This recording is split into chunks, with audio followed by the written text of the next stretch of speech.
बहादुर हिरन और लोमड़ी चीते का हमला। लोमड़ी और हिरन हमेशा साथ साथ रहते थे। दोनों एक दूसरे के दोस्त कम और जरूरत ज्यादा थी। साथ में मिलकर शिकार करना और उसे मिल बांट कर खाना ही दोनों का काम था। इसके अलावा एक दूसरे से उनका कोई मतलब नहीं था। कई दिनों से उन्हें कोई ढंग का शिकार हाथ नहीं लगा था और इसी के बारे में वो एक दूसरे से बात कर रहे थे। ये छोटे मोटे खरगोश, चूहे और मछली खाकर मेरा पेट भरता ही नहीं है। एक बड़ा हाथ मारना चाहिए। यहाँ मक्खियाँ मारने से अच्छा है तुम जाकर कोई शिकार क्यों नहीं ढूंढते। कितनी धूप है यहाँ। अगर ऐसा ही है तो तुम क्यों नहीं जाते। हाँ, ये सही है। शिकार भी मैं ही करूँ, मैं ही ढूंढूं और तुम बस यहाँ पर बैठकर मुफ्त का शिकार खाओ। मैं तुम्हारा नौकर हूँ ना। सिर्फ शिकार ढूंढने का काम है तुम्हारा।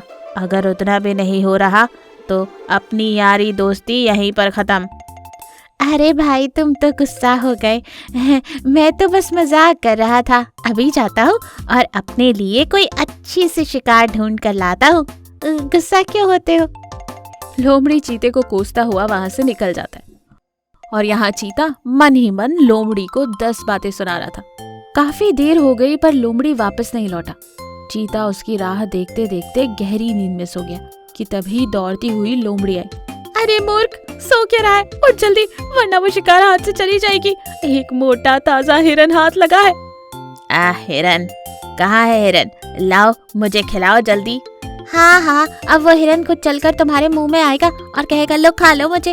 अरे उठो और जाकर उसका शिकार करो, तब जाकर तुम और मैं पेट भरकर खा पाएंगे। हाँ, कहाँ है हिरन, दिखाओ मुझे जल्दी। लोमड़ी और चीता तुरंत हिरन की ओर निकल पड़े। लोमड़ी ने दूर से ही चीते को हिरन दिखाया। हिरन देखकर ही चीते के मुंह में पानी आ गया। पर यहाँ हिरन को भी चीता और लोमड़ी के आने की भनक लग चुकी थी, पर उसे पता था कि अब भागने से कोई फायदा नहीं, उसका बचना शायद ही मुमकिन होगा। इसलिए उसने हिम्मत और अकल से काम लेने की ठान ली। जैसे ही चीता और लोमड़ी उसके पास पहुंचे, हिरन जोर जोर से रोने लगा।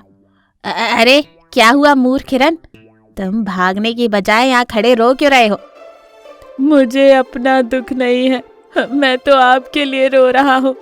मेरे लिए क्यों रो रहे हो। मैं तो तुम्हें खाकर खुशी मना लूंगा। हम दोनों दोस्त आज जमकर पार्टी करेंगे। पार्टी तो आप नहीं कर पाएंगे, आपको विश्वास नहीं होगा, पर मुझे वन देवता से वरदान मिला है। जो भी जानवर मुझे खाएगा वो एक निवाला खाते ही खुद ही मर जाएगा। इसीलिए तो मैं रो रहा हूँ कि मेरी वजह से आप भी जान से मरने वाले हैं। अब आप दोनों में से जो भी पहला निवाला खाएगा उसका मरना तो तय है। ऐसा कुछ नहीं होता है, बेवकूफ बना रहा है हमें। तू इसे बिंदास खा, कुछ नहीं होगा। देखो, मेरा काम बताने का था, मैंने बता दिया। अब बाकी आपकी मर्जी, जिसे मरना है आ जाओ, मुझे खा लो। एक काम कर लोमड़ी, आज पहला निवाला तू खा। आज ये खुशनसीबी मैं तुझे देता हूँ। नहीं, हम दोनों में से तुम बड़े हो और ताकतवर भी हो, इसीलिए पहला निवाला तो तुम ही खाओगे। नहीं, इससे तो तुमने ही ढूंढा था ना, इसलिए पहला निवाला तुम ही खाओगी। दोनों में काफी देर तक बहस चलती रही। कोई भी हिरन पर सबसे पहला हमला करने के लिए तैयार ही नहीं था। दोनों एक दूसरे को पहला हमला करने के लिए उकसा रहे थे, जिस वजह से उनका ध्यान हिरन से भटक गया और इसी मौके का फायदा उठाते हिरन वहां से 9-2-11 हो गया। काफी देर बाद जब वो बहस करके थक गए, तब जाकर उन्हें एहसास हुआ कि हिरन उन्हें बेवकूफ बनाकर वहां से कब का जा चुका है। दोनों मतलबी दोस्त फिर से एक बार खाली पेट वापस लौट आए।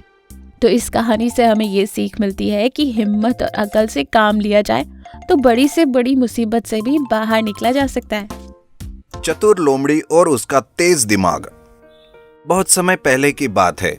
जेतवन नाम के जंगल में एक लोमड़ी रहता था। वो खाने की तलाश में पूरे जंगल में भटक रहा था। तभी उसे एक पेड़ के नीचे ताजा गोश्त का टुकड़ा मिलता है। लोमड़ी उस मांस के टुकड़े को देखकर खुश हो जाता है। अरे वाह, ये तो आज मुफ्त में किसी मोटे ताजे जानवर का गोश्त मिल गया। आज तो मैं मजे करूंगा अकेले ही। लोमड़ी उस गोश्त के टुकड़े को खाने ही वाला होता है कि तभी एक कौवा वहां पर आता है और वो लोमड़ी को मांस का टुकड़ा खाने नहीं देता। ये देखकर लोमड़ी के दिमाग में एक आइडिया आता है और वो कौवे से कहता है, देखो कौवे भाई, तुम्हें ये मांस का टुकड़ा खाना है तो खा लो। मैं यहाँ पर पहरेदारी कर रहा हूँ क्योंकि ये गोश्त एक बाघ का है ना, और उसी ने मुझे इसकी पहरेदारी करने के लिए यहाँ रखा है। वो बस अब आते ही होंगे। लोमड़ी की ये बात सुनकर कौवा डर जाता है और वो कहता है, अरे नहीं नहीं, अगर ये टुकड़ा बाघ का है तो मैं क्यों खाऊंगा, मैं कुछ और ढूंढ लूंगा। ये कहकर कौवा वहां से उड़ जाता है और लोमड़ी खुश होकर कहने लगता है, अब तो पार्टी अकेले ही करूंगा और कोई रोकने वाला भी नहीं है। पार्टी तो बनती है, पार्टी तो बनती है। तभी अचानक वहां पर एक शेर आ जाता है और लोमड़ी मांस के टुकड़े को नीचे रखता है। शेर उसे कहता है, अरे ओए लोमड़ी, क्या तुम्हें अपनी जान प्यारी नहीं है? तुम्हारी इतनी हिम्मत कि तुम इसे मेरे सामने खा रहे हो। अरे नहीं नहीं शेर महाराज, मैं इसे खा नहीं रहा था। मैं तो बस इसे सूंघ कर देख रहा था कि ये ताज़ा है या नहीं, क्योंकि ये मांस का टुकड़ा मेरा नहीं, एक बाघ का है। वो बस आते ही होंगे। दरअसल उन्होंने ही मुझे इसकी पहरेदारी पर बिठाया है। अच्छा अच्छा, तो ये बाघ का है। ठीक है, तुम ही रखो इसे, मैं नहीं खा सकता। हमें मिलजुल कर रहना है इस जंगल में, कोई झगड़ा नहीं करना। ये बोलकर शेर वहां से चला जाता है, जिस वजह से लोमड़ी मन ही मन में बड़ा खुश होता है।